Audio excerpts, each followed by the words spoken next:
नमस्कार, तक्षशिलामा यहाँलाई स्वागत छ। म प्रकाश गिरी। तक्षशिलाको आजको अङ्कमा हामी कुराकानी गर्नेछौँ जनता समाजवादी पार्टी नेपालका अध्यक्ष उपेन्द्र यादवसँग। स्थानीय चुनावको माहौल छ। पार्टीहरूलाई चुनाव यस्तरी लागेको छ कि हरेक राजनीतिक पार्टी उम्मेदवार उठाउने, आफ्नो पार्टीभित्रको विग्रहलाई मिलाउने, गठबन्धन गर्ने र बाँकी रहेको समय अर्को दललाई गाली गर्ने, यो बडा अहिलेको समय यसरी व्यतीत भइराखेको छ। यो व्यस्त समयमा अलिकति समय निकालेर उपेन्द्र यादव हामी समक्ष आउनुभएको छ। तपाईँलाई स्वागत छ। धन्यवाद। सबैभन्दा बढी दिमाग चाहिँ अहिले के कुराले खाइराखेको छ तपाईँको? अब यो लोकल चुनावै हो, सबभन्दा बढी ध्यान दिनुपर्ने कुरा। लोकल चुनावमा कसरी म्यानेज गर्ने, उम्मेदवारहरू कस्ता कस्ता उम्मेदवारहरूलाई चयन गर्नुपर्ने, लगायतका पार्टीको आन्तरिक एकतालाई कसरी बलियो बनाउने, अरूसँग सहकार्य कसरी गर्ने, योग्यतम र क्षमतावान व्यक्तिहरूलाई कसरी उम्मेदवार बनाउने, यिनै कुराहरू हुन्। त्यसमा यो पनि जोडिएको होला नि कि योग्यतम मान्छे, क्षमतावान मान्छे, इमान्दार मान्छे छान्नुपर्ने एउटा कुरा, कसैलाई जिताइ नै दिनुपर्ने बाध्यता पनि होला फेरि, है? त्यस्तो छैन। जिताउने त जनताले हो, हामीले त उम्मेदवारी मात्रसम्म मात्रै हो, त्यसपछि काम जनताको। तपाईँहरू हेड काउन्ट गर्नुहुन्छ नि, फलानु जित्छ, फलानु हार्छ, त्यसलाई जिताउने जिम्मा हाम्रो हुन्छ, त्यो कसरी भन्नुहुन्छ? होइन, फलानुलाई जिताउन सकिन्छ भने जनतामा जो लोकप्रिय हुन्छ, जसको जनाधार हुन्छ, तिनले जित्ने सम्भावना हुन्छ। त्यो सबै सम्भावनाका कुरा हुन्। कहिलेकाहीँ नपत्याउँदाले पनि जितिदिन्छ। तर काठमाडौँमा बसेर तपाईँहरू ठ्याक्कै भनिदिनुहुन्छ कि फलानु ठाउँको यसले जित्छ, यति यसको यति भोट आउँछ, यसको पछाडिको कारण मतलब त्यो कसरी पब्लिकलाई कसरी हेड काउन्ट गर्नुहुन्छ तपाईँहरू? मैले यो बुझिरहेको छु। हेड काउन्ट भन्दा पनि के छ, रुझान भन्छ त्यसलाई। पब्लिकको रुझान के छ? पब्लिकले होइन फलानु उम्मेदवार हो भने जिताउँछ, भोट हालिन्छ, फलानु यस्तो, जसको ज्यादै नेगेटिभ पब्लिकले कमेन्ट गरे हुन्छ त्यो उम्मेदवारहरू प्रायः हार्छन्। पब्लिकले सहानुभूति देखाएको उम्मेदवारहरू, मन पराएका उम्मेदवारहरू जित्ने गर्छन्। तपाईँहरूले उम्मेदवार तय गर्दा पब्लिकले रुचाएको मान्छेलाई उम्मेदवार बनाउनुहुन्छ कि तपाईँहरूको मन परेको मानिसलाई? होइन, यस्तो हुन्छ। पहिलो हुन त पार्टीगत चुनाव भएपछि पार्टीका मान्छे त हुनै पर्यो, तर जनतामा प्रभाव कसको बढी छ, कसले जित्न सक्छ र जितेपछि कार्य कसले गर्छ र उसको पार्टीमा के योगदान छ, ऊ कति डिसिप्लिन्ड हो, यी सबै मापदण्डहरू अपनाएर चाहिँ के छ भने सिफारिस गर्ने चलन हुन्छ। अब गाउँबाट सिफारिस आउँछ, जिल्लाबाट आउँछ, प्रदेशमा जान्छ, प्रदेशले टुङ्ग्याउँछ, प्रदेश समितिले नटुङ्ग्याएको मात्रै केन्द्रमा आउँछ। यो सब प्रोसेसहरू। यो उम्मेदवारहरू शक्ति केन्द्रले पनि चयन गर्छ? हाम्रोमा त कहिले गरेको छैन, हामी आफै गर्छौँ। त्यो भारतसँग नजिक, त्यो चीनसँग नजिक, त्यो अरूहरूको नजिक भन्छ। होइन, सुनिन्छ, तर हामीमा त्यस्तो छैन। किन पनि सोध्यो भने तपाईँ आजभोलिकै समाचारहरू हेर्दा दात्री निकायका कतिपय एनजिओ आइएनजिओहरू छन्, यसपटक हामी तपाईँहरूलाई चन्दा दिन सक्दैनौँ भनेर यत्रो ठुल्ठुलो न्युजहरू आइरहेको छ नि। भने मतलब त उनीहरूले पनि सहयोग दिँदा निश्चित रूपमा जसको सहयोग लिनुहुन्छ त्यहाँ लेनदेन त गर्छ। सित्तैमा त कसैले सहयोग दिँदैन, होइन? सित्तैमा त कसैले सहयोग गरे हुँदैन। उसको त स्वार्थ हुन्छ, उसले आफ्नो मान्छे घुसाउन पेन्टेड गर्न खोज्ला, या उसले आफ्नो हित अनुकूल पार्टीका नेताहरूलाई प्रयोग गर्न खोज्ला, त्यो त अन्डरस्टुड कुरा हो नि। यस्तो तपाईँहरूकोमा कति हुन्छ? हामीसम्म अहिले आइपुगेको छैन। सानो पार्टी भएको कारणले? सानो पार्टी भएको कारणले पनि भन्दा पनि हामी चाहिँ के हो भने यो देशको निर्णायक शक्ति भइसकेका छैनौँ। पोलिसी मेकरमा सबभन्दा जबरजस्त भूमिकावाला हामी होइनौँ, त्यसले पनि होला। र अर्को के छ भन्दाखेरि हाम्रो बेस मधेसमा बढी छ। बढी बेस मधेसमा भइसकेपछि यो डोनरहरूले यो मधेसीहरूलाई नपत्याएको पनि हुनसक्छ। हेपेको भनौँ, हेपेको त नभनौँ, नपत्याएकै भनौँ। तनावको अर्को एउटा विषय पनि देखेँ मैले। अघि तपाईँ भन्दै हुनुहुन्थ्यो नि कसलाई चयन गर्ने कसलाई के गर्ने पार्टी अब चुनावमै गइसकेपछि त जित्ने त हरेकको इच्छै हुन्छ हरेकलाई चुनाव लड्ने इच्छा हुन्छ। हेरेको मैले अहिले हाम्रो मध्य प्रदेशका मात्रै 22 जना प्रमुख र उपप्रमुख चाहिँ तपाईँहरूको पार्टी छाडेर जसपा छाडेर नेकपा एमाले सूर्य चिन्ह रोज्नु पुगेछ। हामीमा आएको चाहिँ कतिजना छ त? हामीमा आएका पनि थुप्रै छन्। अहिलेको चुनावको बेलामा पहिलाका मेयर भइसकेका, उपमेयर भइसकेका अथवा पदाधिकारीहरू भइसकेका कतिपयलाई उनीहरूका आफ्नै कारणले पनि पार्टीहरूले टिकट नदिने अवस्था हुन्छ। त्यस्तो अवस्थामा कहाँ पाइन्छ त भन्दाखेरि दौडिरहने, चाहरिरहने यो स्वाभाविक हो। यता पनि आइरहेछन्, उता पनि गइरहेछन्, काङ्ग्रेसमा पनि गइरहेछ, माओवादी पनि गइरहेछ, चारैतिर मान्छे गइरहेको छ। तर तपाईँ जाने आउने आइरहेछ। होइन, तर यो निर्वाचित प्रतिनिधिहरू यस्तो 22 जना चाहिँ एमालेमा जानु भने यसलाई अर्को एङ्गलबाट हेरौँ। होइन, हामी कहाँ भन्नु, हामी कहाँ त 50 जना आएका छन् होला। या प्रवेश गराई निर्वाचितहरूको छन्, तिनलाई गणना गरेर केही रिजल्ट निस्किँदैन। अर्को एङ्गलबाट हेर्ने हो भनेदेखि एमालेको आकर्षण मधेसमा बढेछ भनेर पनि मान्दिउँ? छैन। एमालेमा आकर्षण मधेसमा केका लागि बढ्ने? एमाले शक्तिशाली पार्टी, राष्ट्रवादी पार्टी। मधेसको मुद्दालाई एमाले बोक्छ, मधेसको पहिचानलाई एमाले समर्थन गर्छ, मधेसीहरूको प्रतिनिधित्वलाई समर्थन गर्छ, उनीहरूको भाषालाई मान्यता दिन्छ। उनीहरूको भूमिका एमाले पार्टीमा कहाँनिर छ त? किन पपुलर हुने मधेसमा? मधेसीले किन पत्याउने?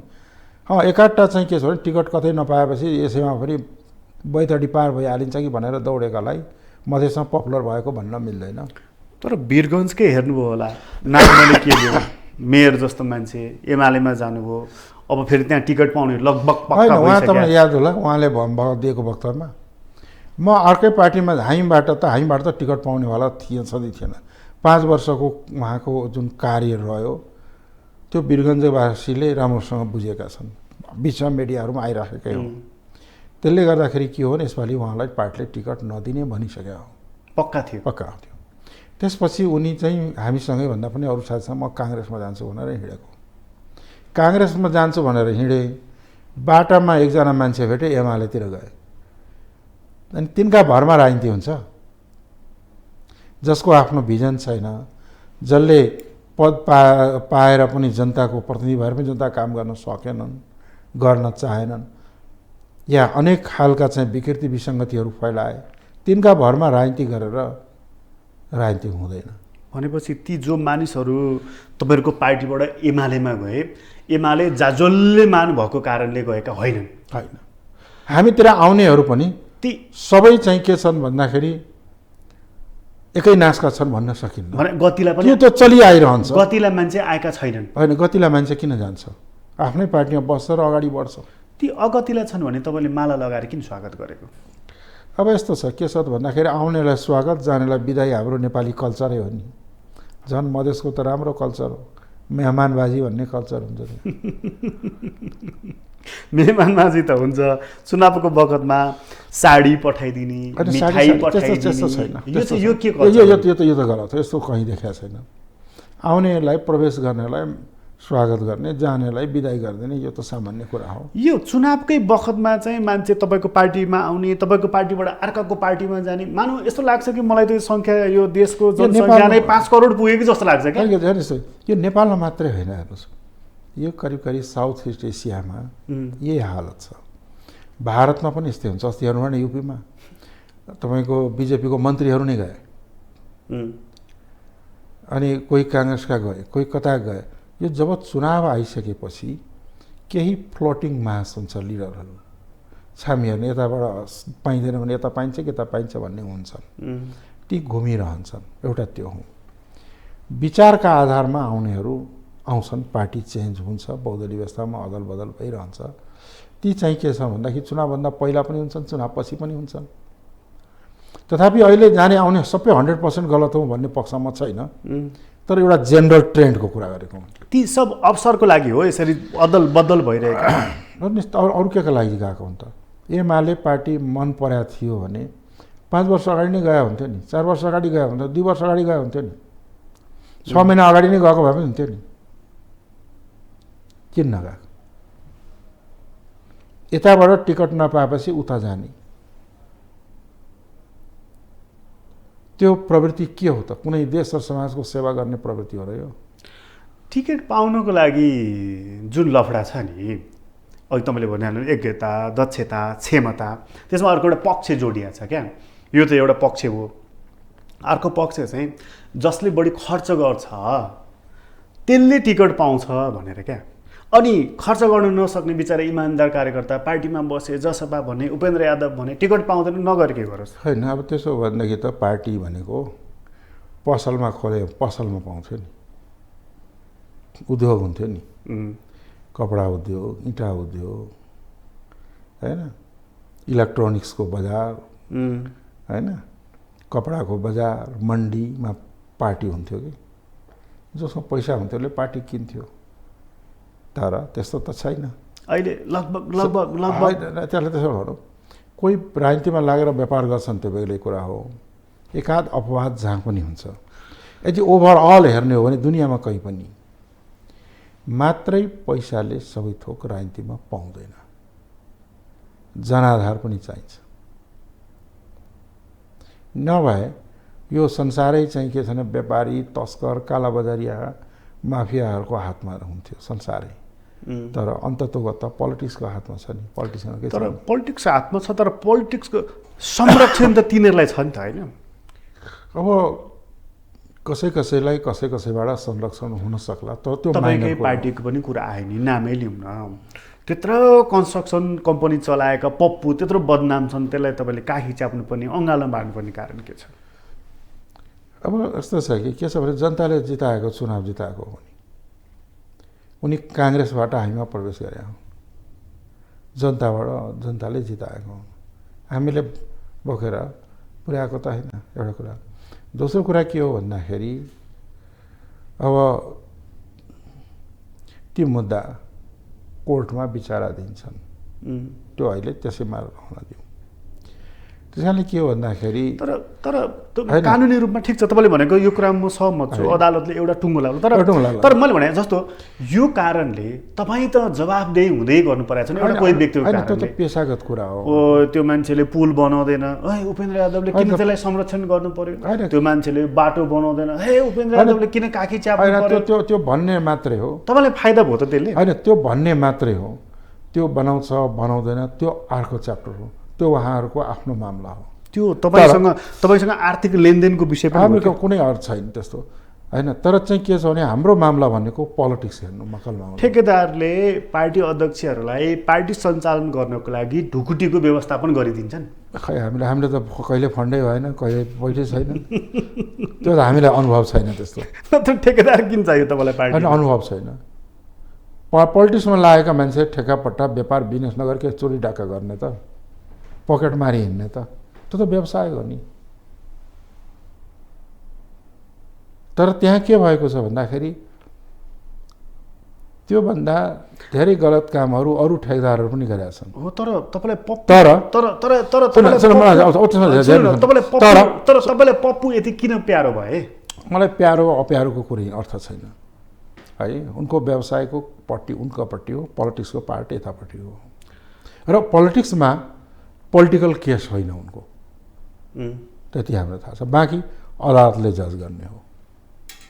तपाईँलाई मन परेर उ गरे होइन? होइन, मन परेर नपर्नेसँग के अर्थ हुन्छ र? पार्टीले कारवाही गर्न सक्छ। होइन, पार्टीले के राजनीतिक काम के बिराछ र पार्टीमा के गल्ती गरेछ? तिम्रो कारणले हाम्रो पार्टी बदनाम भयो भने त मिल्छ?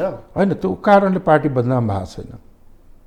मान्नुहोस् तपाईँको पार्टीको सदस्य मान्नु न एकछिन मान्नु न, सदस्य तपाईँको पार्टीको सदस्य म भएँ, मैले बदमासी गरेँ भने तपाईँले ए प्रकाश के हो यार तपाईँ यसो गर्ने भनेर मलाई पत्र काट्नुहुन्न? यसो पार्टीमा बदमासी गरे पार्टीको अनुशासन लाग्छ, तर तपाईँले अन्य ठाउँमा अन्य कारणमा गरेका कार्यहरूको पार्टीले बोकेर हिँड्दैन नि। त्यसको लागि त निकायहरू छ, बरु बदनामीको भागीदार होइन भन्छ। त्यसको लागि चाहिँ कुनै बदनामी पनि हुँदैन, नाइ पनि हुँदैन। त्यसका लागि डिफ्रेन्ट निकायहरू रहनुहुन्छन्। यो स्थानीय तहको चुनाव चाहिँ पार्टीहरूको इज्जत प्रतिष्ठासँग जोडिएको विषय हो। खै इज्जत प्रतिष्ठासँग जोडिएको विषय त म त मान्दैन। मतलब हार जितले होइन, यो यसो छ नि, यो त के हो भन्दाखेरि स्थानीय तहलाई जोड्ने हो भने विकास निर्माणसँग जोडिएका एजेन्सिजहरू भनेका पालिकाहरू हुन्, त्यसलाई त्यो रूपमा हेर। त्यसमा कुनै पार्टीका क्यान्डिडेटले कम जित्ला, कुनैले बढी जित्ला, कसैले नजित्ला, त्यो अभ्यास हो, त्यो डेमोक्रेटिक एक्सर्साइज हो। त्यसलाई त्यही रूपमा बढी जित्ने अलिक नाक फुलाएर हिँड्ने होला, अलिक कम जित्ने यसो नाक खुम्साएर हिँड्ने होला, तर इज्जतै गयो, चुनाव जितेन र चुनावमा चाहिँ धेरै सिट ल्यायो उसको ठुलो इज्जत भयो भन्न चाहिँ अर्थमा लिनु हुँदैन। त्यसो हो भने अहिले जुन स्वतन्त्र उम्मेदवारहरू देखिएका छन्, यही काठमाडौँ पनि देखिए, अन्यत्र पनि हामी स्वतन्त्र उम्मेदवार हौँ, म फलानु मेयर यान त्यान, तिनीहरूलाई तपाईँहरूको समर्थन रहन्छ? अब यस्तो हामीले आफ्नो उम्मेदवार उठायौँ भने त आफ्नै उम्मेदवारलाई समर्थन रहन्छ। अब जज गर्ने जनता हो, हामीले त अपिल गर्ने हो, हामीलाई नै दिनु होइन अपिल गर्ने हामीले हो, हामीले आफ्नो पार्टी आफ्नो उम्मेदवारको लागि, तर जज गर्ने जनता हो। जनताले पत्यायो भने, विश्वास गरे भने स्वतन्त्र या कुनै पार्टीका व्यक्ति पनि आउन सक्छ। यदि स्थानीय आवश्यकता तपाईँले भन्नुभयो नि अघि नै, पब्लिकले पत्याएको कम्तीमा यसले चाहिँ गर्छ है भनेकोलाई हामी टिकट दिन्छौँ भनेर, कम्तीमा पनि स्थानीय तहको निर्वाचनको लागि भनेर तपाईँहरूले पार्टीगत रूपमा उम्मेदवार नउठाइकन स्वतन्त्र मानिसहरूलाई उठाउने व्यवस्था गर्दा भए पनि हुन्थ्यो। होइन, त्यो चिज हामीले भनेको संविधान निर्माण गर्दाखेरि पनि, संविधान सभामा पनि स्थानीय तह विशुद्ध रूपले विकासको निकायको रूपमा लैजाउँ, विकास र जनताको सेवा गर्ने निकायको रूपमा लैजाउँ। यसलाई बढी राजनीतिकरण नगरौँ। त्यसले के गर्ने त भन्दाखेरि दलीय आधारमा स्थानीय निकायको चुनाव नगरौँ। यो प्रस्ताव राख्नु भएको? निश्चित रूपमा संविधान सभा मैले बोलेको रेकर्ड कसले मानेन? मान्नु नमान्नु अलग कुरा हो। हामी त्यतिखेर आन्दोलनमा पनि थियौँ, आफ्नो मुद्दालाई लिएर 6 महिना आन्दोलन पनि गरे हो, त्यो पनि एउटा कुरा हो। स्थानीय निकाय वास्तवमा के हो भने दल विहीनताको आधारमा चुनाव भएको भए, कुनै दलमा नलागेका तर राम्रा व्यक्तित्वहरू पनि आफ्ना गाउँ आफ्ना नगर बनाउन चाहने गर्न चाहनेले पनि अवसर पाउँथ्यो। दलीय आधारमा के हुन्छ कि यो दलकालाई हाल कि त्यो दलका हाल, दलले उम्मेदवार उठाएछ हाल्नै पर्यो, स्वतन्त्र उम्मेदवारको सम्भावना कम हुन्छ, एउटा त्यो। दोस्रो कुरा के हुन्छ भने त्यहाँको स्रोत साधन र शक्तिमाथि दलगत नियन्त्रण बढी भन जान्छ, या दलको चाहिँ आधारमा उनले जे पनि गर्छ। त्यसले पनि हो र विशुद्ध रूपले विकास निर्माणको अङ्ग नभइकन राजनीतिक अङ्गकै जहाँ राजनीतिक थलोको रूपमा विकास हुन्छ, अगाडि जान्छ। राजनीतिक थलोको रूपमा विकास निर्माणका निकायहरूलाई उपयोग गर्ने हो भने विकास निर्माण अवरुद्ध हुन्छ, जो विगत 5 वर्षदेखि भएको छ। भनेपछि त स्थानीय तहलाई राजनीतिक हस्तक्षेप अथवा राजनीतिक संलग्नता भन्दा राजनीति हो, तर किन दलीय आधारमा नगरौँ भनेको मैले। स्वतन्त्र रूपले नै चुनाव होस् स्थानीय तहको। यो बहस त अहिले चला भए पनि हुन्थ्यो नि त। सत्ता गठबन्धनमा हुनुहुन्छ तपाईँहरूले त कम्तीमा यो बहस चलाउँदा पुग्थ्यो नि। हामी त त्यसको पक्षमा छौँ। हामी अरू पनि भन्छौँ, यो निर्वाचन प्रणालीलाई पनि फेरौँ भन्छौँ। अहिलेको यहाँले भन्नु जस्तो यो थियो नि, इसारा गर्नु यो चुनावमा पैसावाला खर्चवाला जाउँछ। स्वाभाविक हो, एउटा चुनावमा धेरै खर्च हुने, जोसँग पैसा छ ऊ जान्छ। यस्तै अगाडि बढ्दै 20-25 वर्षपछि त मुलुकको राजनीति कि त धनाढ्य वर्गले गर्छ, कि माफियाले गर्ला, कि ठुल्ठुला ठेकदारले गर्ला, कि कुनै विदेशीहरूले पत्याएका मान्छेले गर्ला, होइन? एउटा पालिकामा लड्नलाई करोडौँ खर्च कहाँबाट ल्याउँछ त एउटा सामान्य मान्छेले भन्दाखेरि? अनि संसदमा झन् त्यस्तै हुन्छ भन्दाखेरि यो चाहिँ के हो त भन्दाखेरि विकृति हो। यो निर्वाचन प्रणाली जुन हामीले मिश्रित लिएका छौँ, यसले मुलुकमा विकृति फैलायो, निर्वाचनमा विकृति फैलायो। यसबाट रोक्नका लागि निर्वाचन प्रणालीलाई बदलौँ। त्यसलाई पूर्ण समानुपातिक भन्नुहुन्छ कि प्रत्यक्ष निर्वाचन होइन, या राष्ट्रपतिको प्रत्यक्ष निर्वाचन गरौँ, अब देशैभरिका जनताले भोटालाई राष्ट्रपति बन्ने र उनले सरकार बनाउने, विज्ञहरूलाई लिएर सरकार बनाओस् राष्ट्रपतिले। संसद पूर्ण समानुपातिक होस् र समानुपातिक निर्वाचित प्रणाली होस्। त्यो प्याटर्न अहिले प्रत्यक्ष निर्वाचित राष्ट्रपति गर्नुभयो भने केपी ओलीलाई सम्झाउनुहोस् त के हो? उनले 3.5 वर्ष जसरी शासन सञ्चालन गरे यही प्रणालीमा गरे हो। त्यहाँ त के हुन्छ, प्रत्यक्ष निर्वाचनमा भए झन् के हुन्थ्यो? होइन झन् भने त्यो कुरा कल्पना गरे मात्र। त्यसो हुने हो भनेदेखि त ब्राजिलमा, तपाईँको अमेरिकामा, धेरै फ्रान्समा, धेरै मुलुकहरूमा राष्ट्रपतीय प्रणाली छ। चीनमा राष्ट्रपतीय प्रणाली, निर्वाचन प्रक्रिया फरक छ, बल्ल कुरा हो। ती देशहरू त भदाभुङ भइसक्छ नि त। र आवधिक हुने चेक एन्ड ब्यालेन्स त्यहाँ पनि हुन्छ। भनेको यो तर सरकारको स्थिरता नभइकन विकास निर्माण पनि अगाडि बढ्दैन नि। सरकारको स्थिरताको लागि त भन्नुहोस् न, तपाईँ त्यसमा हुनुहुन्थेन, तर एमाले मिल्यो, माओवादी मिल्यो, नेकपा बन्यो, त्यसलाई अकण्टक मत दियो, सरकार बनाउँदा तपाईँहरूले पनि गएर थप दिएपछि त 2.5 मत भएको थियो उसँग। अरे यो यस्तो रोकिएको थिएन। यो के भने शासकीय स्वरूप नै गलत छ। संसदीय व्यवस्था नेपालमा 7 सालदेखि प्रयोग हुँदै आएको असफल भएको, त्यो असफल भयो। त्यस कारणले यो प्रणालीलाई बदल्नु। यो तपाईँ भन्दै हुनुहुन्छ प्रत्यक्ष निर्वाचनको बाटोमा प्रत्यक्ष निर्वाचित कार्यकारिणी राष्ट्रपति हुने र तिनले आफ्नो मन्त्रीमण्डल बनाउने। अहिले सरकार ढल्ने कारण के हो भन्दाखेरि मन्त्री हुनलाई संसद बन्नुपर्ने। यो संसद मन्त्रीमा जाने र जो संसद मन्त्रीमा जाँदैनन् ती त कन्फ्लिक्टमा जान्छ, सरकार ढाल्नेमा जान्छ। अनि सरकार जोगाउने त यहाँले भन्नु 2/3 पनि ढल्यो सरकार। के कारणले? संसदहरूको कारणले न हो,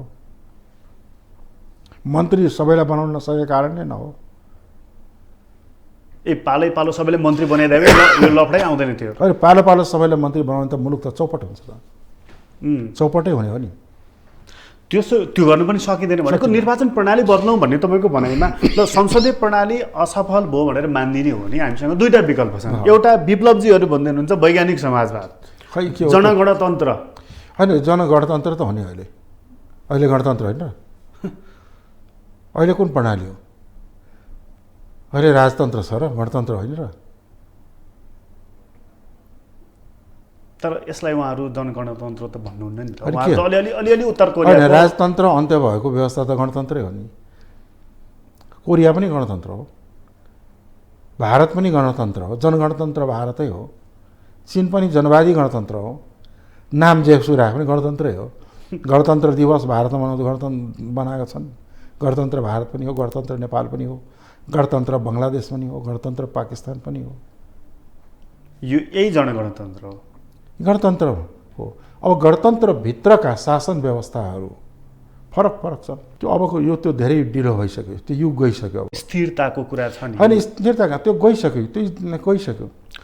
अब अल्बानियामा गयो, रोमानियामा गयो, चेकोस्लोभाकिया सिद्धियो, तपाईँको पोल्यान्ड गयो, हङ्गेरी गयो, कहाँ रहेर त्यो? नेपालमा त के छ भने यो सङ्घीय लोकतान्त्रिक गणतन्त्र हामी ल्याउँछौँ। उहाँहरू बडा कसियर भन्नुहुन्छ कि अहिले पनि। होइन ल्याउनु त पाइन्छ नि त, ल्याउने के हो त्यो त थाहा हुनु पऱ्यो नि। पहिला के ल्याउने हो त्यो कुरा त थाहा हुनु पऱ्यो नि राम्रोसँग। अब म त त्यसै ल्याउँछ भने हो, के ल्याउने हो। अर्को विकल्प छ, कहाँ राखेको र ल्याउने हो।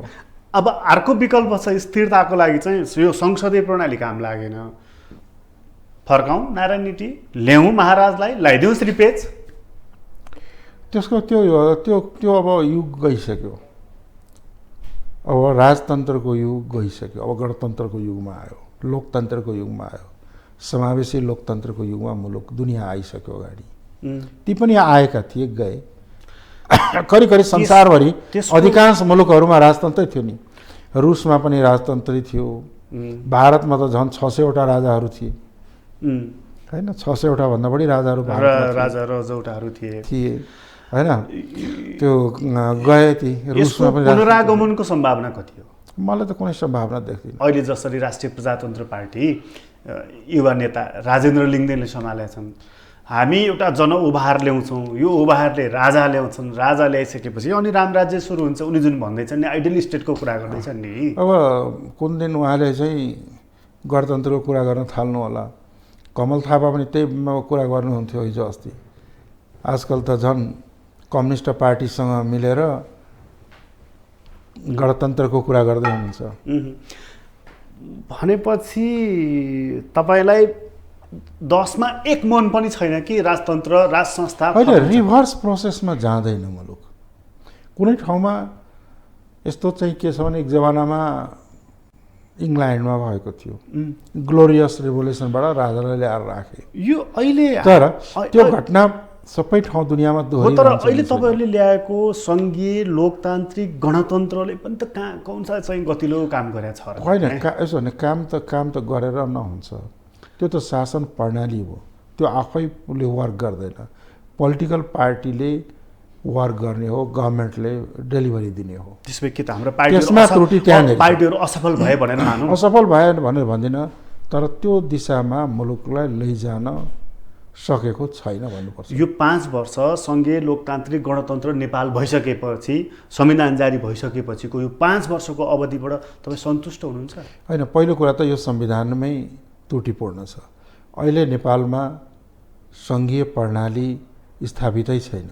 यो के हो त? नाम मात्रको स्थानीय तह छ, होइन, तह भनेर हुन्छ, प्रदेश छ, सङ्घीय प्रणालीमा के हो? 3 तह भनेकै सङ्घीय प्रणाली होइन।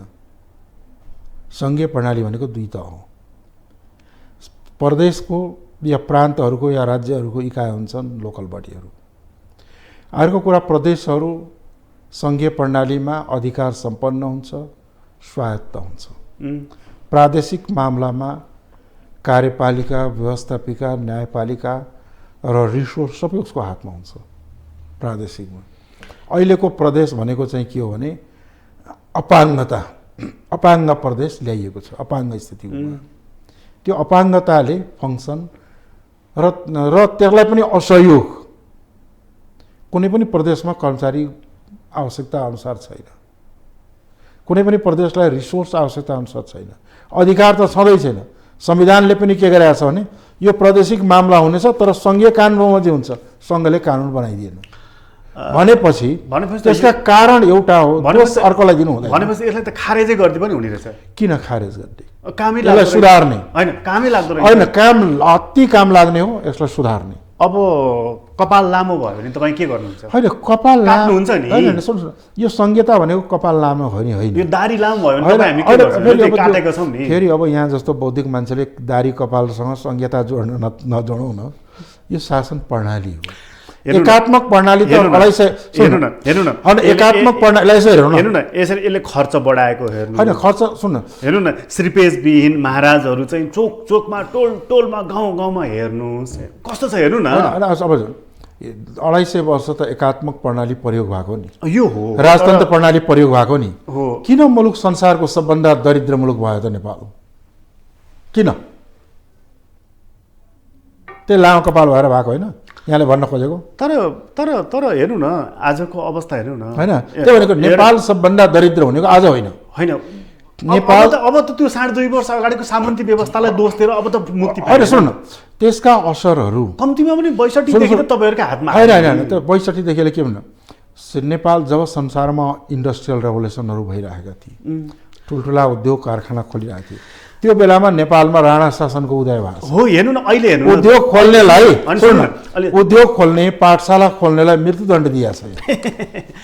त्यस्तो सिस्टमबाट गुज्रेर आएको नेपाल हो नि अहिले तपाईँहरूले दुःख गरेर, मेहनत गरेर, जेल सारा चिज गरेर ल्याएको सङ्घीय लोकतान्त्रिक व्यवस्था छ नि, यसले जनताको मुहारमा कहाँनिर खुसी ल्यायो त? होइन, यसले यसले त अहिले के हो भन्दाखेरि यसले गाउँमा जानुभयो भने धेरै परिवर्तन पाउनु हो। मैले गर्दै गरेन परिवर्तन के भयो भने 2.5 करोडको पजेरो, टोयलेटमा पनि एसी जडान गरेको, वडाध्यक्षहरू डोजर मालिक भएको। हेर्नु न तपाईँ, हामी सारा चिज देखाएको छौँ नि। अब जनतालाई यत्रो सकस छ। अस्ति भर्खर हाम्रो एउटा प्रदेशको चाहिँ नि मन्त्रीहरूको तलब भत्ता सुविधा बढाइएको छ। अनि यो निर्दल कालमा, निरङ्कुश कालमा नेताहरू चाहिँ फुटपाथमा साइकल चढेर हिँड्थ्यो, तपाईँले देख्नु भएको थियो? राजा महाराजाहरू चाहिँ फुटपाथमा डुलेर हिँड्थे, पैदल यात्रा गर्थे। भन्दाखेरि के हो भन्दाखेरि सङ्घीयताले जनतालाई बलियो बनाएको छ, स्थानीय निकायलाई भनेपछि अगाडि हामीले राजतन्त्र चाहिँ फालेछौँ, श्रीपेज पनि फालिदिएछौँ, दरबारलाई सङ्ग्रहालय पनि बनाइदिएछौँ, थुप्रै राजाहरू जन्मायौँ र त्यसैको नक्कल गर्दै सिक्को गर्दै हिँडायौँ। त्यसैदेखि त्यो कुरा होइन। अहिले सङ्घीय गणतन्त्रको अभ्यास सुरु भएको छ। जन्मे अहिले कति वर्ष भयो? एउटा चुनाव त भएको छ। एउटा चुनाव भएको छ। एउटै चुनाव भएर यहाँ चाहिँ एकदम चमत्कार देखिनु पर्थ्यो भन्ने कल्पना गर्छौँ भने बेग्लै कुरा हो। यो उकुस मुकुस किन तर नेपाल के भन्नु सुन्नु, नेपाल चाहिँ के हो, मैले सुने लिस्ट डेभलप भएका कारण मैले सुनिराखेको छु एमालेकै मानिसहरू यो प्रदेश चाहिँ हटाइदिउँ केपीओलीले नै भनेको तपाईँले सुनिने होइन। मेरा बाजेले होइन यो अहिलेको यो व्यवस्थाभन्दा राणा शासन ठिक थियो बाबु भन्छन्। के गर्ने, राणा शासन खोज्न जाने? भारतमा जानु हो भने धेरै जसो बुढापाकाले भन्छ होइन इससे अच्छा तो अंग्रेज का राज था, कानुन तो लागू होता था, लोग डरता था भन्छ। अनि के अङ्ग्रेजलाई भारतमा खोज्न जाने? त्यस्तो कुराहरू पछि लाएर हुन्छ, अगाडि हेर्ने हो। सङ्घीय लोकतान्त्रिक गणतन्त्र संस्थागतसम्म भइ नसकेको अवस्थामा भर्खर रोपेको बिरुवा छ, यसो दुईवटा पात आएको छैन, खोइ फल्यो, खोइ फलेको, खोइ पाकेको, खोइ खान पाएको भनेर हुन्छ? यो टिक छ, यो टिक छ, टिक छ र अगाडि बढ्छ। बढेन, यो अगाडि टिकाउन यसलाई हटाउने हो भने फेरि दुर्घटनामा जान्छ। यसलाई फाल्नको लागि को सक्रिय छ? जसलाई यो मन नपर्या होला, पर्दा पछाडिमा रहेर फाल्न सक्छ। मन कसलाई नपरेको छ? जो एकात्मक, केन्द्रीकृत र निरङ्कुश शासन चाहन्छ। त्यसको नेतृत्व कसले गरेको छ? अब आउला नि पर्दा पछि बाहिर निक्लेपछि थाहा होला। अहिले देखेको छैन होइन। अहिले संहिता विरोधी जसले विरुद्धमा बोलिरहेका छन्, जसले समावेशिताका विरुद्धमा बोलेको छ, जो गणतन्त्रका विरुद्धमा बोलेको छ, लोकतन्त्रका विरुद्धमा बोलेको छ, ती शक्तिहरू नै हुन्। अब व्यक्तिको पछि नलागौँ, त्यो प्रवृत्तिको कुरा गरेको मैले। यो चुनावमा तपाईँहरूको एजेन्डा भनेको चाहिँ खास देखिनँ, मैले खुब गाली गरेको देखेँ। एमाले यस्तो माओवादी गाली गर्नु सँगसँगै होइन। हामी सबभन्दा तर सुन, हाम्रो बडा यहाँले अलिकति नोटिस गर्नु होला, सबभन्दा कम गाली गरेको हामीले, अरूले पनि सबभन्दा कम गाली गरेको हामीलाई नै छ अहिलेसम्म। तपाईँहरूको सबैसँग भद्र सहमति छ? होइन, भद्र सहमति भन्दा पनि हामीलाई अरूले पनि त्यति गाली गरेका छैन, हामीले पनि गरेका छैन। अरूले गाली गरे होइन, अरूहरूको सुनिराखेको छ, हुन्छ। प्रचण्डले ओलीले प्रचण्डलाई होइन, त्यो बहुदलीय व्यवस्थामा अलिअलि छेडखानी त हुने गर्छ है, त्यो कुनै अस्वाभाविक, त्यो लोकतन्त्रको विशेषता हो। गद्दारै भने पनि सुन्नुभयो नि, लोकतन्त्रमा देश बेचुवा भने पनि सुन्नुभयो। अब सुन्ने कुराहरू के सुन्ने, आज एउटाले भन्छन्, अब अर्कोले भन्छन्, ती कुराहरू सुनिराखेकै हो, नसुनेको कुरा नयाँ होइन, त्यो त पहिला पनि सुनेकै हो। त्यो ठुलो कुरा लाग्दैन भनेको मतलब यो अहिले एक थरी मान्छे भन्छ नि यो व्यवस्था टिक्दैन, यो धानिँदैन यसरी जुन कुरा गर्छ। कुन चाहिँ व्यवस्था टिक्ने त? नेपालमा राणा शासन पनि हेऱ्यो, निरङ्कुश राजतन्त्र पनि हेऱ्यो, निर्दलीय व्यवस्था पनि हेऱ्यो, बहुदलीय व्यवस्था पनि हेऱ्यो। करिब करिब दुनियाँमा भएका अधिकांश व्यवस्थाहरू नेपालमा प्रयोग भइसके र यो पनि प्रयोगै हो भनौँ न। र तुलनात्मक रूपले तीहरूलाई जनताले निस्तेज गर्दै गर्दै गएर तीलाई फाल्दै गएर यो प्राप्त गरे हो। यसैमा सुधार गरेर कमी कमजोरीलाई सच्याएर अगाडि बढ्नुपर्ने हुन्छ। यसपटकको निर्वाचनमा ठोरीवाला राम र सीताको डर कति लागेको छ? कुन ठोरीमा राम सीता छ? मैले देखेँ रामबहादुर थापा छन् एकजना है, अनि सीता देवी भन्ने छन्, दाहाल त होइन, अरू पनि छन्, दाहाल पनि होलान्, खरान पनि होलान् होइन। तिनको कुरा गर्ने कि कुन राम सीताको कुरा गर्ने? अयोध्या नै त्यहाँ त्यो त प्रकट भएको राम सीताको प्रतिमा स्थापन गरिएको, बालुवाटारबाट त्यत्रो 600वटा गाडी मोटरसाइकलको लावा लस्कर सहित गएर स्थापना गरिएको, त्यो उहाँहरूलाई दिएको शिक्षाको दोष हो कि आफ्नो चाहिँ के छ भने भ्रम हो? अहिलेसम्म संसारले पढेको बुझेको, यहाँले पनि बुझ्यो होला, सीताको जन्मभूमि जनकपुर भनेर होइन, जानकीको जन्मभूमि, के अरे तपाईँको जनक राज्यको राज्य जनकपुर मिथिला भनेको छ। चितवन कहिले मिथिलामा थियो? कसैले सोध्यो भने चितवन मिथिलामा कहाँनिर थियो भनेर के जवाब दिनुहुन्छ? चितवन मिथिलामा थियो भने त्यसलाई यो प्रदेशमा किन राखेको, किन मध्य प्रदेशमा नहालेको त? यी कुराले काम गर्दैन। यी वाहियात फाल्तु कुराहरू। अहिले तपाईँहरूको गठबन्धन छन् 5 दलले, यो 5 दलै भए पनि हामी एक्लै 70% ल्याउँछौँ भन्दै हुनुहुन्थ्यो केपी ओली, नेकपा एमालेको अध्यक्ष। उहाँले कमल थापा र परिवार दल एकनाथ ढकाललाई सूर्य चिन्ह दान गर्नुभयो। भीमरावजीको भाषामा भन्यो भने त्यो मनमौजी निर्णय भएको छ त्यहाँ भन्नुहुन्छ उहाँ, त्यो उहाँहरूको विषयको। तर तपाईँलाई यसो लाग्दैन कि एमालेसँग यसो लसपस गरेको भए, साँठगाँठ गरेको भए त त्यो तेजिलो सूर्य चिन्ह लिएर हामी पनि लड्न पाइन्थ्यो, मत अलि बढ्थ्यो, सिट अलि बढ्थ्यो, लोभ लाग्दैन? त्यस्तो त्यो परिस्थिति नै छैन। हामीलाई लोभ गर्ने हाम्रो आफ्नै चुनाव चिन्ह, आफ्नै पार्टी महत्त्वपूर्ण छ। यसैमा जनताले भोट हाल्छन्। सूर्यमा भोट हालेर जनता पस्ताइरहेछ। पछुताइरहेका छन्। के भयो मुलुकको दुर्दशा? उहाँ फेरि पनि 2 तिहाई मागे। जनताले अरे भाषणमा त जे भन्दा पनि हो नि, 100% भने पनि के बिग्रियो र? तर उहाँको गर्दन हेर्नुहोस् न, जहाँ जानुहुन्छ लाम भिड हेर्नुहोस्, बाफ्रे कति इन्भेस्टमेन्ट छ त्यो पनि आम सभामा, कति के छ। अर्को कुरा, जुन उहाँले लाम भिड भन्नुहुन्छ नि, त्यो त कहाँ छ? उस्तै भिड काङ्ग्रेस कहाँ पनि छ, उस्तै भिड हामी कहाँ पनि छ, उस्तै भिड प्रचण्डजी कहाँ पनि छ। तिनै जनता यता पनि जान्छन्, तिनै जनता उता पनि जान्छन्, तिनै जनता उता पनि जान्छन्। त्यो भिड देखेर चाहिँ भ्रमित हुँदैन। एक उदाहरण, राजा ज्ञानेन्द्र हुँदाखेरि सवारी चल्थ्यो, जाँदा लाखौँ लाख जनता हाम्रो राजा हाम्रो देश भन्दै नारा लाउँथे, लाखौँ लाख हुन्थे नि, होइन? यो सही होइन? जब नारायण हिटी छोडेर उता नागार्जुनमा सर्ने बेलामा एकजना पनि पखै राजा अहिले हतार नगर भन्ने गयो त, हामी छौँ साथमा भन्न। एकजना सिङ्गल मान्छे, एउटा बाउला पनि पछि लागेन नि। न्यु रोडमा जुलुस त निक्लेको थियो अलिकति,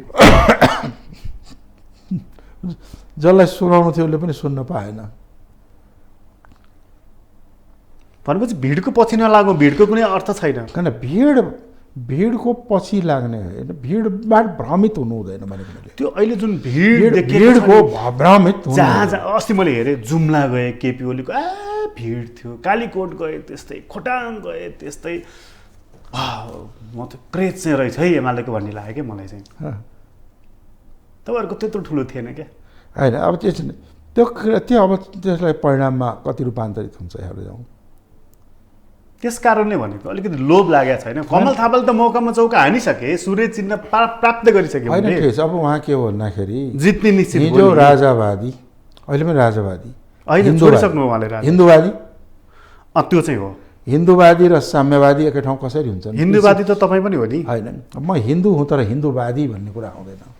हिन्दू मान्नुहुन्छ नि? हिन्दू र हिन्दूवादी फरक चिज हो। सुन, त्यसपछि न, तर एउटा हिन्दूवादी र अर्को साम्यवादी कसरी विचार मिल्यो?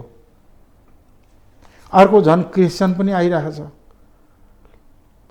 एकनाथ ढकाललाई भन्नुभयो परिवार दल, होइन, क्रिस्चियन पनि त्यही, राजावादी पनि त्यही, हिन्दूवादी पनि त्यही, साम्यवादी पनि त्यही। यो के खालको खिचडी हो यो? तपाईँले सुन्नु भएको छ नि केपी ओलीको भाषण? कस्तो खिचडी हो? विश्वविद्यालय हो, यहाँ सबै अटाउँछन् भनेर। खिचडी कस्तो हो त्यो?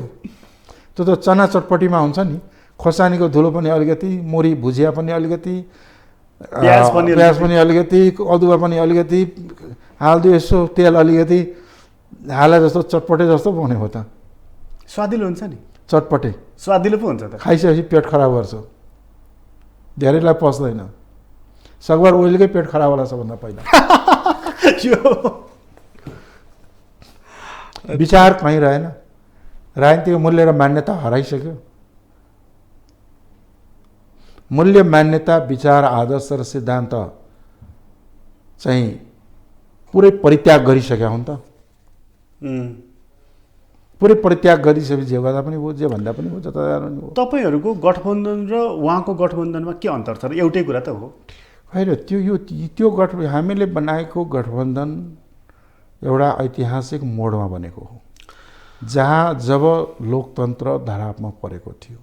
तर अहिले त्यो लोकतन्त्रका सुन न, लोकतन्त्रका रक्षाका लागि बनेको गठबन्धन र अहिले यसो झालमुरीको गठबन्धन एउटै हुन्छ र? अहिले तपाईँहरूको गठबन्धनमा काङ्ग्रेसले धोका दिँदैन भन्ने कुराको के ग्यारेन्टी छ? होइन, त्यहाँ धोका कसैले छैन।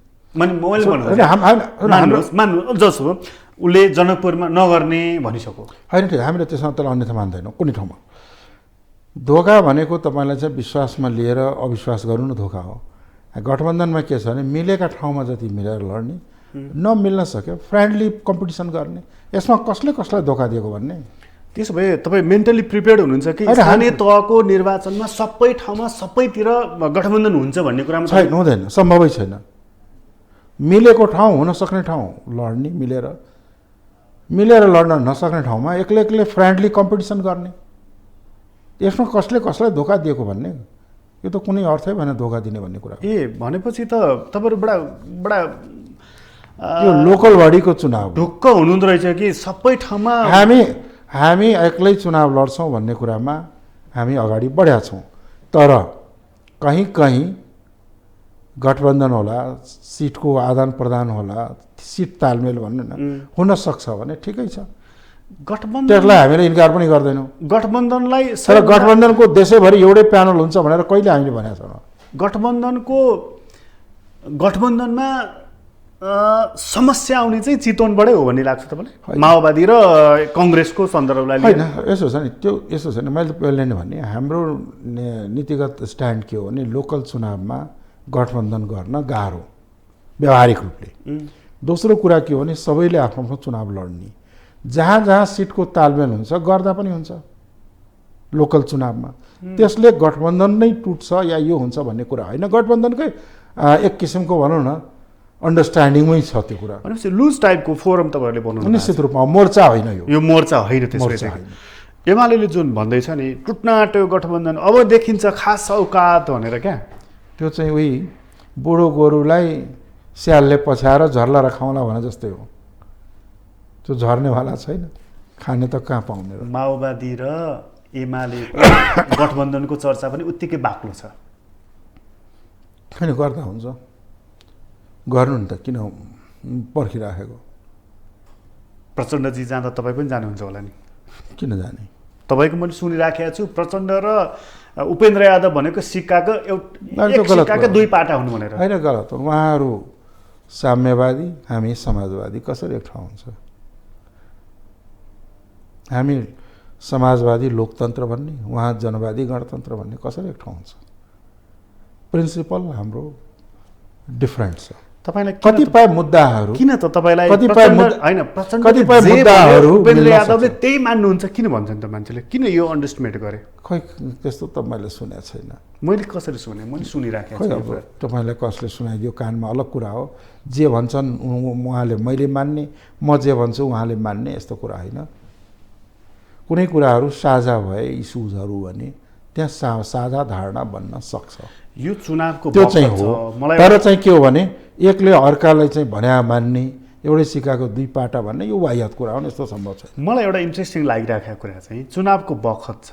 मैले के देखिरहेको थिएँ, जस्तो सुकै मन नमिल्ने पनि चुनावको बखतमा चाहिँ कम्तीमा चुनावभरि मिल्ने यो परिपाटी थियो। यसपटक चाहिँ एमाले फुट्यो, माओवादीको त्यो हविगत छ, तपाईँहरू कहाँ पनि विभाजन छ, राप्रपामा विभाजन हुँदा विवेकशीलमा, यो के किस्सा हो यो?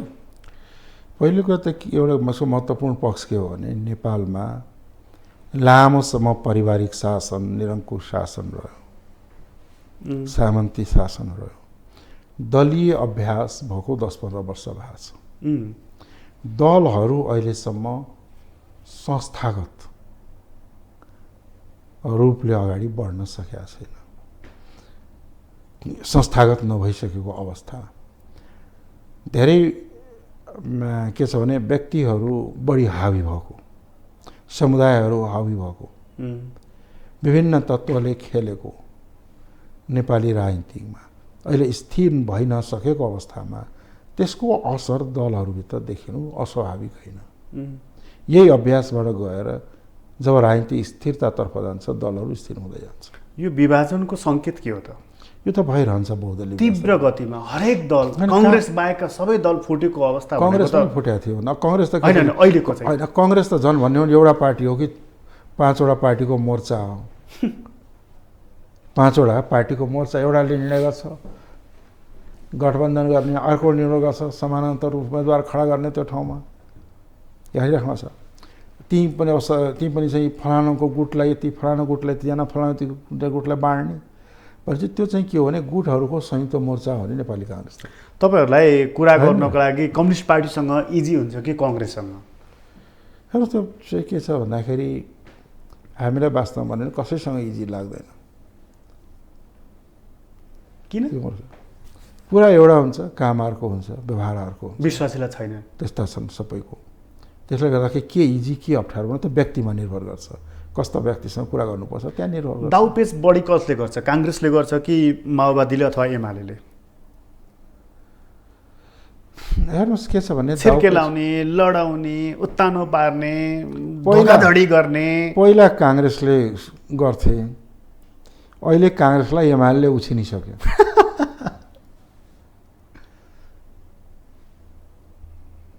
एमाले उछिनिसक्यो। तपाईँको नजरमा विश्वासिलो नेता को छ आजको मितिमा नेपालमा? यसले बोलेपछि यो मान्छेले गर्छ है भन्ने को छ? त्यस्तो व्यक्ति भेटेपछि म भनौँला। त्यतिको विश्वसनीय नेतै छैन हामीसँग। भेटेपछि भनौँला, मैले भेटेको छैन। यो गणतन्त्र असुरक्षित छ भने कोबाट असुरक्षित छ? गणतन्त्र विरोधी शक्तिबाट। गणतन्त्रका जसले खुलेआम विरोध गरेर हिँडेको छ, जसले निरङ्कुश शासनको वकालत गरेको छ, तिनीबाट गणतन्त्रमाथि प्रहार भइरहेको छ, भलै सकिरहेको छैन। त्यो भने विप्लवलाई भन्नुभयो कि वैद्यलाई? जो पनि हुनसक्छ। त्यो जसले खुलेआम गणतन्त्रका विरुद्धमा बोलेका छन्। काङ्ग्रेस गणतन्त्रप्रति एकदम कटिबद्ध भएको पाउनुहुन्छ? काङ्ग्रेसमा एकाध मान्छे बाहेक, एकाध नेता बाहेक सबै देख्छु म गणतन्त्रमा प्रतिबद्धै छ। एमाले त झन् कम्युनिस्ट। कम्युनिस्ट कि त गणतन्त्रवादी हुन्छ कि कम्युनिस्ट हुँदैन। कम्युनिस्ट भएपछि त गणतन्त्रवादी हुनैपर्छ। यो त सिद्धान्तको कुरा हो। सिद्धान्तको कुरा हो। सिद्धान्त विहीन भयो भने त्यो कम्युनिस्टै हुँदैन, त्यो कम्युनिस्ट हुन्छ। अघि तपाईँले भनिहाल्नु भने यहाँ त सिद्धान्तनिष्ठ त मान्छे भएन नि भनेर होइन। त्यस कारणले चाहिँ नेपालमा मैले मेरो साँच्चै सोच्नुहुन्छ भने मेरो आफ्नो अनुभव र अध्ययनले नेपालमा कम्युनिस्ट छैन, कम्युनिस्ट पार्टी नै छैन। साइनबोर्ड मात्रै कम्युनिस्ट छ। कम्युनिस्टको आदर्श, विचार, सिद्धान्तमा चल्ने न कम्युनिस्ट हुन्छ। नाम कम्युनिस्ट, काम कमाउनिस्ट। अनेक धन्दा छ कम्युनिस्ट ब्यानरको तल। अस्ति नै एकजना नेताले भन्नुहुन्थ्यो अर्जुन दृष्टि होइन, अर्जुन दृष्टि नभन भन्दै हुन्थ्यो मलाई। किन भनेको भीम दृष्टि छ उनीहरूको। के भनेको थियो भनेको खाने ठाउँमा मात्रै ध्यान छ होइन। त्यसले गर्दाखेरि नेपालमा कहाँ कम्युनिस्ट पार्टी छ र कम्युनिस्ट भन्ने? सबको भीम दृष्टि छ। एउटा लुरेले जसलाई यसो फुकिदियो भने ढल्छ, त्यसलाई एकदम सुरवीर भनेर हुन्छ? यो नढाँटी भनिदिनुहोस्। यो चाहिँ अब स्पष्टीकरण आदि इत्यादि हुँदै जाला। यो पटकको चुनावको लागि कति इन्तजाम गर्नुभएको छ पैसा? हामी सकेका छैन, त्यसैमा हामी फेल छौँ। हाम्रो सबभन्दा ठुलो असफलता भनेको त्यही हो, पैसाको व्यवस्थापन। सकिएन। सरकारमा हुनुहुन्छ, तपाईँका मान्छेहरू मन्त्री छन्, झन्डा हल्लाएर हिँडेका छन्, तिनले यसो जो गरेका छैन? समस्या छ। हामीले सबभन्दा कमजोर अहिले पनि हेर्नु, योभन्दा अगाडिका चुनावहरू पनि हेर्नुभएको होला, यहाँहरूले पनि भिजुअलाइज गरेकै हुनुपर्छ। सबभन्दा कमजोर आर्थिक रूपले सिद्ध भएको हामी नै हो। कङ्गाल भनौँ न। कङ्गालै त नभनौँ, तर के हो भने अत्यन्त कमजोर हो। आर्थिक व्यवस्थापन गर्न नसकेर धेरै सिट हामीले गुमाएका छौँ। कसरी व्यवस्थापन गर्नुहुन्छ त? व्यापारीसँग मागेर कि दात्री निकायहरूसँग कि? दात्री निकाय हामीले कहाँ पत्याउँछ र? दात्री निकाय पत्याउने अर्को नै छ। हामीहरू चाहिँ के छ भने मित्रहरू, साथीभाइहरू, सहयोगीहरूलाई अपिल गर्छौँ, रिक्वेस्ट गर्छौँ, ल भाइ अलिअलि सहयोग गर भनेर। कतिपय उम्मेदवारले आफै पनि लगाउँछन्, त्यस्तै हो। तर हामीसँग कुनै त्यस्तो स्रोत, कुनै त्यस्तो व्यवस्था गर्न हामीले सकेका छैनौँ। एउटा होइन, कोसिस नगरेर होइन, कोसिस गर्दा गर्दै फेल भएको हो। त्यसमा एउटा उम्मेदवारलाई कति लाग्ला त खर्च? निर्वाचन आयोगको कुरा छोडिदिनुहोस्, निर्वाचन कानुन पनि एकछिन अब कति लाग्ला, कस्तो गर्ला, कस्तो ठाउँमा चुनाव लडेको छ, के छ, त्यो त्यहाँको परिस्थिति नै। तपाईँ नै चुनाव लड्नुभयो भने प्रतिनिधि सभामा त लड्नुहुन्छ, कति पैसाको व्यवस्थापन गर्ने त? होइन, त्यति भनेको तपाईँहरूले नि पहिलो कुरा कि चुनावमा कति खर्च लाग्छ भनेको बजार भाउमा कुन भाउ छ, आज सामानको भाउ त ठेगान हुँदैन। अहिले मार्केटमा जानु भने एउटा भाउ छ, अर्को पसलमा जानु हो त्यही सामानको अर्को भाउ छ, 2-5 दिनपछि जानु भने यो त अस्तिको कुरा हो, आज यो भाउ भइसक्यो भन्छ। अस्ति डाक्टर शशाङ्कको कोइरालाको आयो नि 7 करोड नभए त सकिन्न। होइन, अनि त्यसले गर्दाखेरि के छ मलाई भन्नु छ भने सबभन्दा डर र डार्क साइड राजनीतिमा भनेको फाइनेन्स म्यानेज गर्न नसक्नु नै हो। कहाँबाट ल्याउनु छ, कसले दिन्छ? जो चाहिँ के छ भन्दाखेरि शक्तिशाली पार्टी छ, शक्तिशाली पार्टी र तुरन्त सत्तामा जाने र निर्णायक शक्ति उही हुन्छ भन्नेहरूको पछि त च्याखे थाप्ला। कमजोर जुवाडीको पछि कसैले च्याखे थाप्दैन। पैसाकै कारणले तपाईँहरू हार्ने हुने भयो। धेरै सिट हामी लास्ट टाइम गुमाएका छौँ, धेरै ठाउँमा। यहाँहरूले यसो हेर्नु भने 100, 150, 75, 100 यस्ता सिटहरू पनि हामीले धेरै ठाउँ गुमाएका छौँ। त्यहाँ अलिकति बल गर्न सकेको भए, अलिकति स्रोत जुटाउन सकेको भए ती आउँथे भन्ने लागेको थियो। तर नसक्नु एउटा कुरा हो।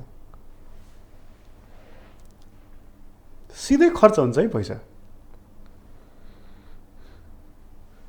अनि बिना पैसाले यो दुनियाँमा त के अरे जहर हुन्छ नि, म मर्छु भनेर जहर पनि पाउँदैन।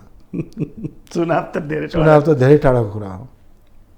त्यस कारणले मैले भने यहाँसँग निवेदन गरेँ कि निर्वाचन प्रणाली फेरौँ। यो अत्यन्त गरिब मुलुकमा अत्यन्त महँगो निर्वाचन प्रणाली भयो। तपाईँको यो प्रस्ताव रह्यो, मेरो प्रस्ताव रह्यो, त्यसो भए प्रदेशै खारेज गरिदिउँ।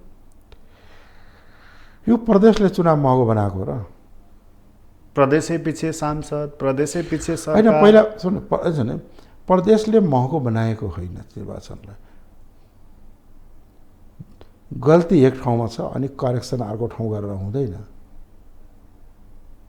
प्रदेशलाई बलियो बनाऊ भन्नुहोस् न, बरु अधिकार सम्पन्न र बलियो प्रदेश बनाऊ।